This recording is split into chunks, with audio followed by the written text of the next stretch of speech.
Hi, I'm Jacob, and this is Marley. I chose Marley for him because it's a girly name, and he's a girly man. Yeah.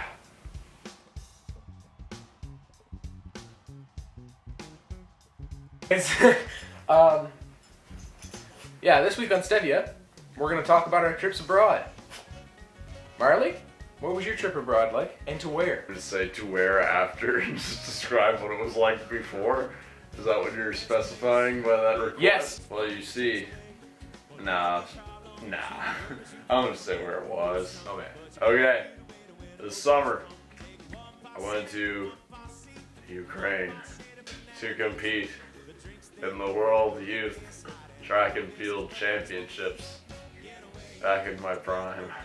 Back in his prime. Before I got injured and gained weight. 2 pounds. Career's over. It's all over. How did you get injured? I trained too much. That's literally what his injury was. Yes. It was a stress fracture. I fractured my tibia from running too much. That's when everyone, including me and his family, was like, man, you gotta chill out for a little bit. Yeah. I So was like, just chill, I bro. was like, you know what? I'll chill. I'm gonna do 2-hour bike rides every day because that's low impact. We were in theater arts, and he would come in like 5 minutes late. Sorry I'm late, guys. Completely out of breath. We're like, oh, did you run for the class? No, I just got off the bike. I've been skipping class all day. Yeah, they have really nice spin bikes at our school. They do, actually. Yeah, they're nice. But I don't see the point of riding a spin bike. Because you're a lifter, not a cardio junkie. I got to meet a lot of people from different countries. I met a Kenyan athlete. I didn't get to meet him for very long because he kind of kicked my butt, but... Was the tibia actually a lead pipe to the leg? No. He was a nice guy. I asked him if he wanted to sell a shirt to me, and he said, after the race, man. Did you get the shirt? No, man. All of it. Well, then you're not his friend. Well, you see... You were never friends. During the final... I don't remember the last 2 laps of my race, okay? I don't remember them. Yeah, he's got a videotape of They're it. gone. It is hilarious. It's not that funny. No offense, but I mean, like, this one part, he, like, trips on air, I guess, and his arms just start going like this. I don't remember it.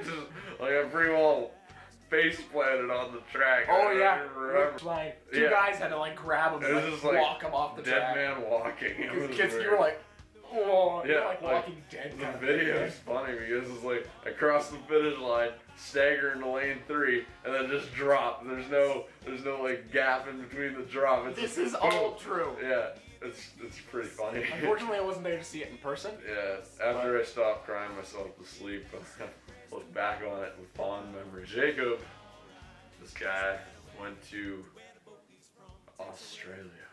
I did. Like, he got back from the next, whatever you pronounce it, and then I went to Australia. It's pretty much how it went. There was a couple weeks in between, but whatever. The entire month of September. It was not because of a sporting event, it was because of a passion. As many of you know, I'm a complete nerd for reptiles. I've got a whole room full of them upstairs, and I'm getting more soon. Awesome.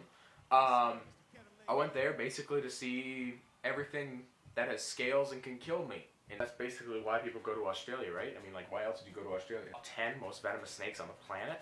Oh, wait. Does it still have the top 10? I think so. Anyways, so, I digress. It's got the world's most venomous spider. Well, actually, you want to hear something cool about the Sydney funnel web spider? Science time.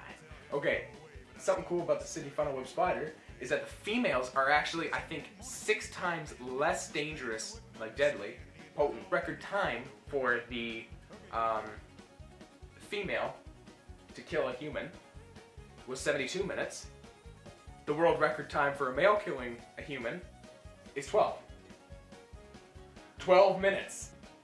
Did you do anything cool in Australia? We actually did a whole lot cool. Another thing, I went from Brisbane up to, we visited Ipswich there too. Brisbane to Darwin to Sydney.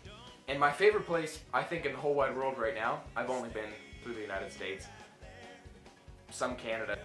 You're not Have you been through Canada? Well, I've flown over it. You were out in Vancouver. Yeah. You actually spent time out in Vancouver, so I'm gonna count that. Okay? Not fond memories. It's called Fog Dam, which is the highest predator to prey ratio on the planet. In other words, it's got one of the highest concentrations of reptiles on the planet, and it was awesome. We got this whole spiel from Brian and a guy named Peter of CritterCam on YouTube right now. Cool guy. Sounds like a highly evolved culture. At night, it was like already like almost pitch black out. I love Australia. Anyways, my story boring you? Yeah, so they gave us this whole safety speech. Fog Dam is literally a dam that you drive on.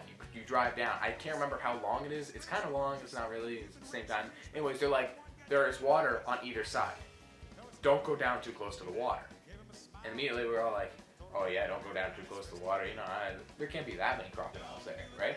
Right. Yeah, there can't be that many crocodiles there. And they're like, when you see a snake, make sure you get a positive identification. Take one of these spotlights, take one of your flashlights, go down there, make sure you get a positive identification on it before you even think about touching it.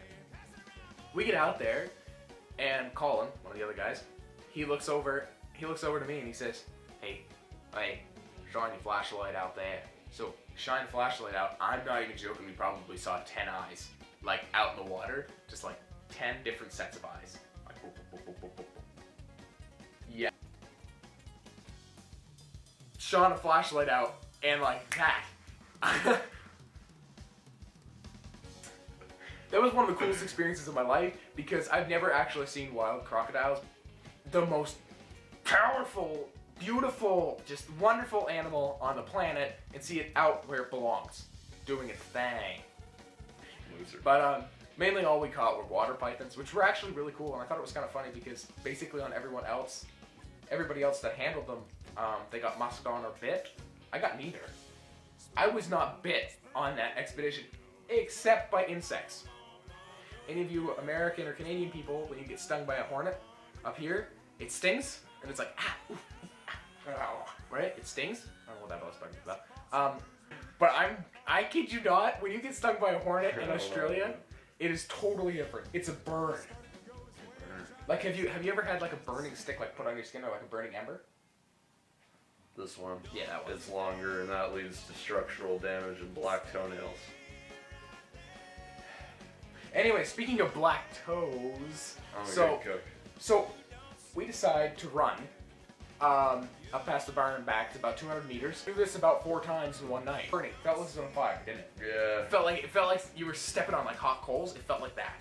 And I was like, ooh man, that's a weird feeling. You know, like why does it feel like that? It's cold outside. And that's when we figured out that's what your body feels like when it gets frostbite on it. And I don't know about you, but I actually had black on my toes. I was missing bits and pieces of my toes. I was walking around that morning and I was like, wow, it feels weird. It feels weird when I walk around. And I looked at the base of my toes and there were blisters all over my feet and everything else. Bits and pieces of black all over them. What were your toes like? They're kind of cold, but I didn't have that severe problems. Mine was bad. Was when we went out to do the fireworks, Sam and I went out in bare feet. Oh yeah. And you went out in shoes. Yeah. So I was exposed to it longer.